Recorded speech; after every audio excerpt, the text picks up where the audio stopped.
Kalki's Ponniyin Selvan, a famous novel we will discuss. Chapter 1, Adi Festival. Now, let us travel a century for every second and quickly reach the times 1000 years before the present. Nearly 1000 years before, we should travel and see the Cholas kingdom in southern end of Tirumunai, which lies between Tondai kingdom and Chola kingdom. 2 leagues far from the Thillai Chidambaram town, now near the Kadalur district, Tamil Nadu. For west of Thillai Chidambaram, there spreads an ocean-like reservoir. It is known as Veera Narayana Lake, a lake and a half long, north to south, about half a league wide east to west, a very big lake. Time had twisted its name. Nowadays it is called Veeranath Lake. In the windy months, that is August, Adi Avani, new floods fill the reservoir, almost overflow. If anyone see the Veeranarayana Lake, will surely recall with pride and astonishment the splendid deeds of our ancestors in Tamil Nadu. Those ancients do think merely for their welfare of themselves, really not, or for their people at that time, that also clearly no. They fulfill the task that would benefit thousands of future generations in their sacred motherland. On the 18th day of the month of Adi, early hours of evening, one young warrior mounted on a horse riding down the banks of the ocean lake Veeranarayana Lake. He belonged to Vanar clan, a famous in history of the gallant Tamils. Vallavarayan Vandayathevan, his name. Having travelled long distance, his horse was walking very slowly. The younger cavalier did not seem concerned about this. He wants to see the beautifulness of the reservoir. It was common for rivers of Chola kingdom to run with flood water touching both banks during the Adi month festival of Padinettam Perukku. Padinettam Perukku means it is one of the festival. The lake fed by these rivers would also be filled with capacity, with waves jostling and colliding upon their embankments. Waters from the river called North Kaveri by the devout, but commonly known as Kollidam. It is near Sirkadi. Rushed into the Veeranarayana Lake through the Vadavaru stream and made it a turbulent sea. There were 74 floodgates on the lake, distributed the bounty via aqueducts to distant tracts of countryside. With this irrigation, water from the lake, activities such as plowing, sowing and seed transplanting were being carried out by the farmers. And Vallavarayan is witnessing everything. Here and there, the song of farmers who were plowing, and women who are transplanting transplanting created a pleasant and joyous music. Listening to all this, Vandiyathevan was very joyful, very with full joy, enjoyed. And he quietly, slowly riding the horse without forcing his tired horse. As soon as he had climbed the embankment, he had started counting the foot gates with an intention of finding out if popular claims are true or false. And he counted till 74 floodgates were true. After having come about 1.5 leagues along the bank, he had counted, out of 74, he counted 70 gates. What a great lake, he thought in his mind. How wide and how long? Can we not say the tanks built by the great Pallava, it compared to this like a mere points and pools compared to the immense reservoir. Did Prince Raja Aditya, son of King Parantaka Solan, who conquered Madurai, think of building this great tank to converse the waters of the North Kaveri, which were going wastefully into the sea? So water is most important. And did he not execute this thinking into action? The execution is most important. How great genius he must have been. Who can we compare to this brave nobility during the battle at the time of Takkolam? He riding on an elephant, go to the forefront, single-handed, enter combat. And in the course of the confrontation, did he not receive enemy spears and his chest and give up his very life?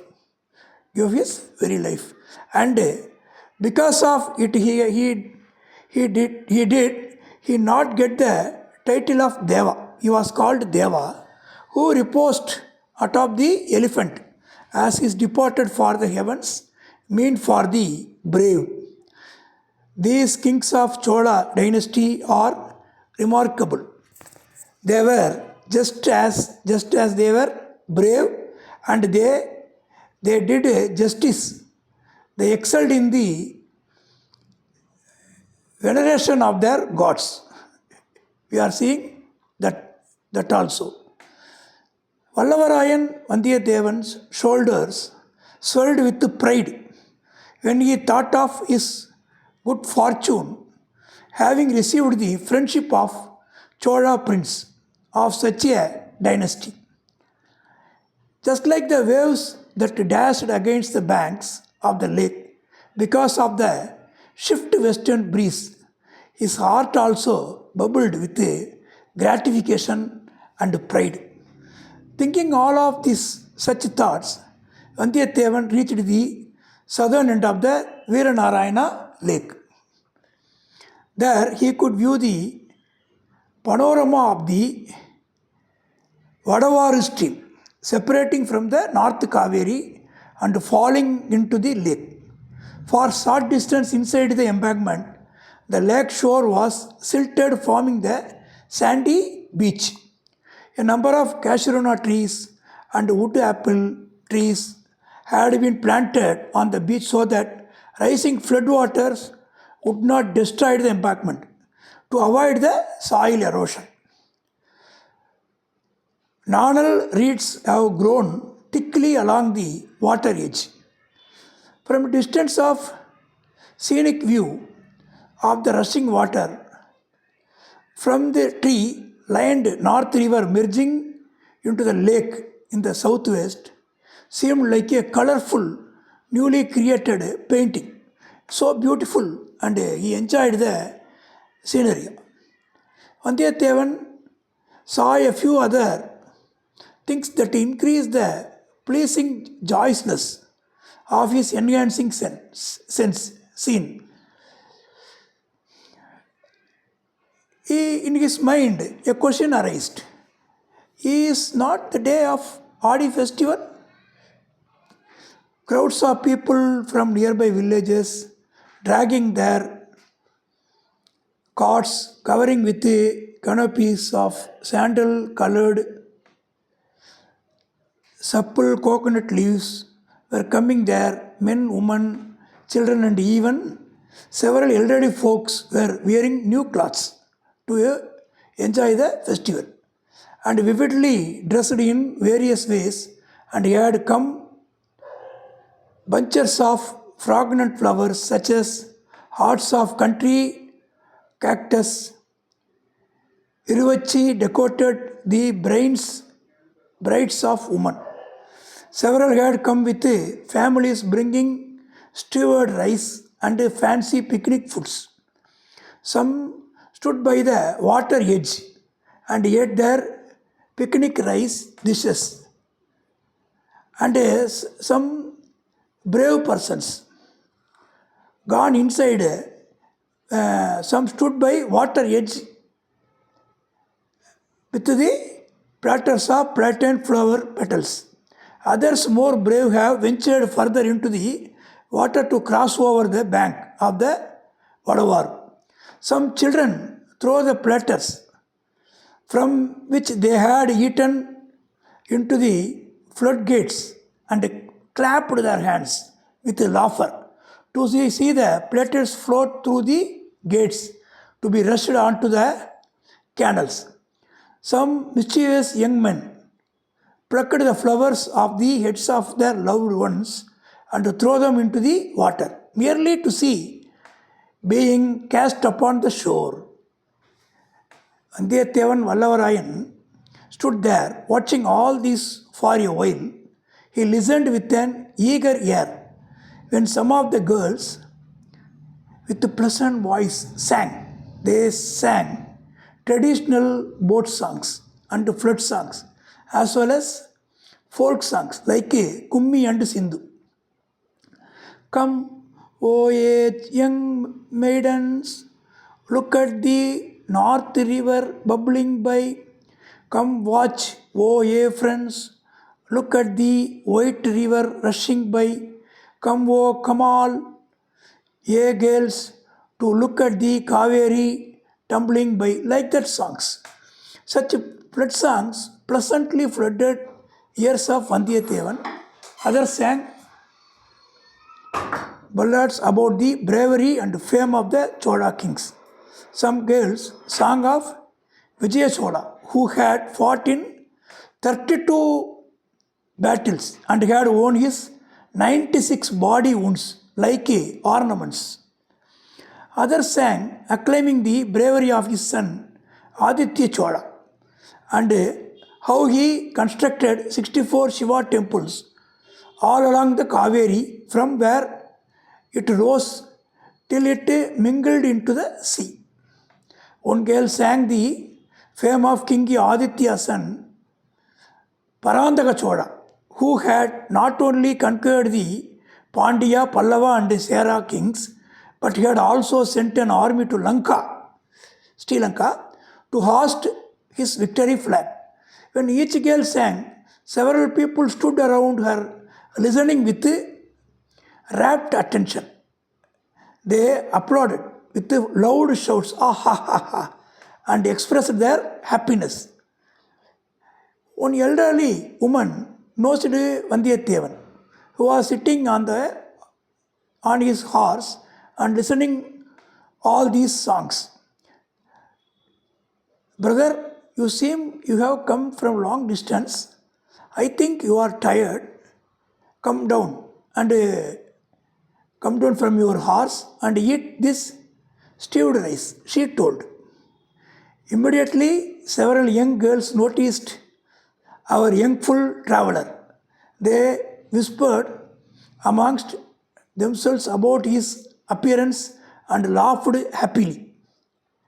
Vandiyathevan was overcome by certain mortification on one side and delight on the other. For the moment, he considered dismounting and eating the food offered by the old woman. If he did so, the young maids would surely gather around to tease and laugh. So what? It is easy to behold so many beautiful maidens in one place. Even their laughter and teasing would be heavenly music. In Vandiyathevan's eyes, all of those girls on the lake shore appeared as Ramba and Menaka. They are like that. At the same time, he noted something towards the southwest along the flow of river Vadavaru and hesitated. About 7 or 8 large boats with white spreading sail filled with the breeze were coming swiftly like white swans floating with wide spread wings.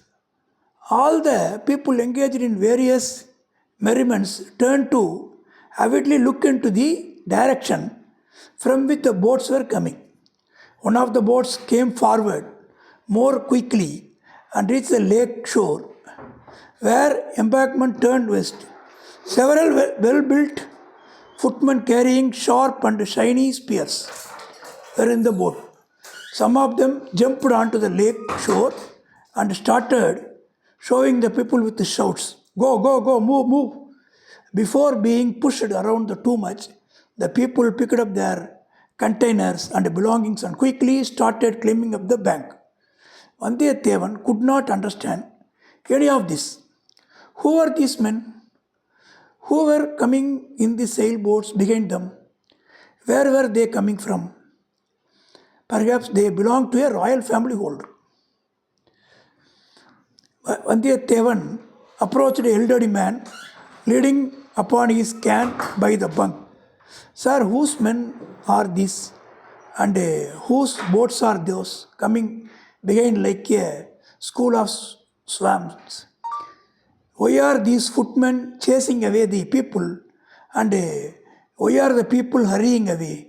Came his questions one upon other. Brother, do you not know? There is a flag flying in the middle of these sailboats. See what is embossed on it, said the elder man. Seemed like a palm tree. Ah, yes, yes. It is a palm tree. Don't you know that palm tree flag belongs to the Lord of Padavur? Is the great warrior, Lord Padavur, who is coming asked Vandiyathevan in startled voice. It must be so. Who else could raise the palm tree flag and come? Said the elderly man. Vandiyathevan eye opened wide and immeasurable surprise as looked towards the boats. Vallavarayan heard much about Lord Padavur, but who would not have heard about them? The names of the brothers, the elder Lord Padavur and younger Lord Padavur, were renowned from Lanka in the south to Kalinga kingdom in the north. Padavur, situated north banks of Kaveri, near the city of Orayur, was the capital. Even from the times of Vijayalaya Sola, the Padavur family had won heroic fame. They had a lot of give and take with the royal family of Cholas. Because of this, and also because of their nobility, bravery, and fame, the Padavur clan had all the distinguishing characters of the royal family. They also had the right to carry their own pennant. The elder of the present lords of Padavur had fought in 24 campaigns. During his time, he had won acclaim as having no equal in war in Chola kingdom. Since he had now crossed the age of 50, he no longer entered into the battlefield directly. Nevertheless, he now held several eminent positions in the government of the Cholas. The Chola emperor, he was the head of finance, head of food supply. He had the authority to levy taxes according to the political needs. He had the right to call upon and princeling nobleman and squire and order them thus.